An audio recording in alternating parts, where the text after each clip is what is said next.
Salut à tous. Bon, je vous fais une petite vidéo là pour vous montrer encore une belle galère là, une belle galère d'un client, une moto qui vient d'acheter, bah, comme d'habitude, hein, ça se passe toujours comme ça.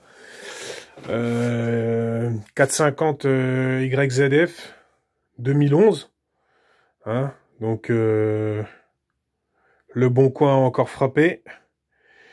Voilà, donc on avait un problème sur celle-là, c'est mon pote qui passe me voir avec, il vient me la montrer et tout, je dis bon, ça va, ça va. Pour le prix, vraiment, il l'a touché pas cher, hein. Et je dis ouais, ça va, c'est sympa, bonne bécane, en plus injection et tout, ok. Voilà. Par contre, moteur quand même un peu bruyant, bon voilà. Et donc ces moteurs-là, ils ont, je sais pas si on va le voir, c'est de l'autre côté. Ils ont un hublot là en haut du moteur en fait. Ah, le niveau d'huile sur ces yames là, en gros, on n'a pas de niveau à froid, on kick, on laisse chauffer 2-3 minutes et en fait le niveau il monte et on peut gérer le niveau. Et donc j'explique ça à mon pote et tout et je lui dis bah c'est bizarre là, par contre t'as pas de niveau d'huile. Bon. Donc je lui rajoute de l'huile et tout quand même, parce qu'il est venu en roulant, machin, donc je lui dis pas qu'il casse un moteur quand même en roulant sans huile. Donc, je lui remets l'huile, machin, je mets 500. Alors au début, je commence 100, 200, 500. Ah, je dis c'est bizarre, toujours pas de niveau, on démarre pas de niveau. 1 litre, bon. Sachant que dans ce moteur-là, maxi, il y a 1,2 litre. Hein. Donc quand on ouvre le moteur en deux et tout, il y a 1,2 litre. Donc là, bon, grossièrement, je balance 1,3 litre pour dire essayer de trouver un niveau. Toujours pas de niveau. Bon, alors là, quand même, ça commence à devenir problématique. Je revidange, et donc je retrouve mes 1,3 litre, hein, dans le bac de vidange, je retrouve mes 1,3 litre. Donc voilà, quand même étonnant. Et je lui dis, bon écoute, c'est pas bon, fais gaffe quand même, ta pompe à huile et tout, il doit y avoir un truc qui déconne, ramène-moi ton bloc. Donc aujourd'hui, il m'a ramené le bloc. Et donc là, je commence à démonter, parce que la pompe à huile, elle est là. Hein, donc je commençais à démonter pour aller prendre les infos au niveau de la pompe à huile, les côtes, etc. Et ce que là-dessus, c'est pompe à huile, c'est pompe trochoïdale avec des hélices qui tournent les unes dans les autres et qui font monter la pression. Et au moment où je démonte le carter, et voilà la grande surprise, ça. Voilà. Donc là, c'est la queue de vilebrequin, d'accord, avec les pignons primaires, etc. Et voilà. Voilà, voilà. Bon, bah, boulon, il n'y a plus de filetage. Hein. Voilà, il était dans ce sens-là, c'est moi qui l'avais remis. Voilà. Donc le boulon à moitié usiné, plus de filetage, un filetage sur le bord, mais inexistant. Et là, la queue de vilebrequin, bah là, elle est lisse, elle.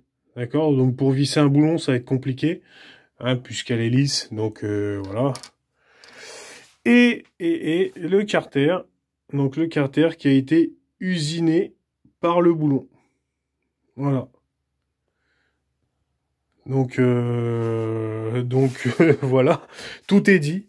Voilà, je crois que j'ai même pas besoin d'aller plus loin, tout est dit. Je pense que ça a rien à voir avec la pompe à huile. Je pense que la pompe à huile, elle fonctionne correctement, parce que des fois il y a des pompes à huile qui commencent à déconner, on perd de la pression et ça va plus, ça balance plus trop l'huile où ça doit la balancer. Mais là, je pense que le problème, non, c'est le problème, il vient de là.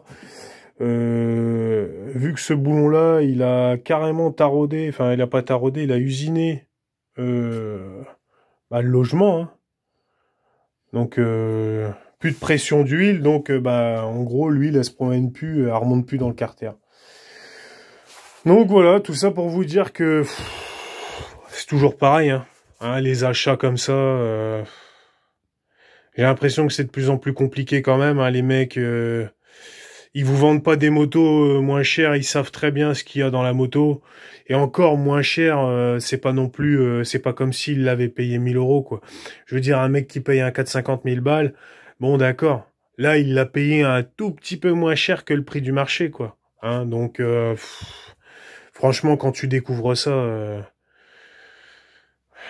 faut avoir envie quand même d'acheter sur le Bon Coin ou des trucs comme ça, quoi. Je veux dire, ça devient compliqué, hein.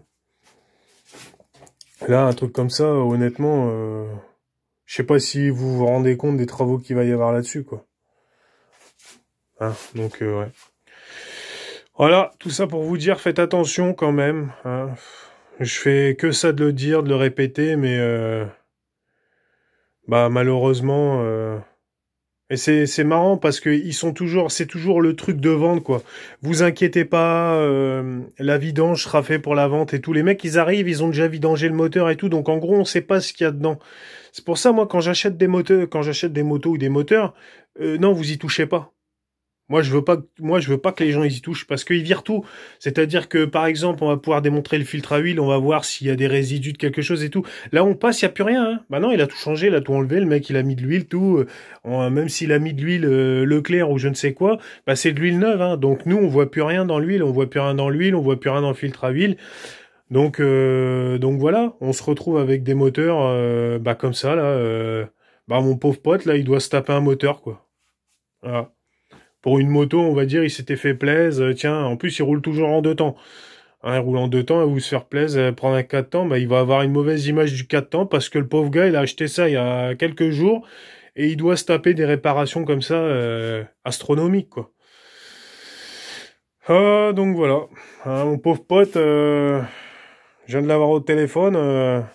C'est toujours compliqué, hein. Quand t'apprends des trucs comme ça, moto, tu viens de l'acheter. Donc voilà, faites gaffe quand même. Allez, salut à tous.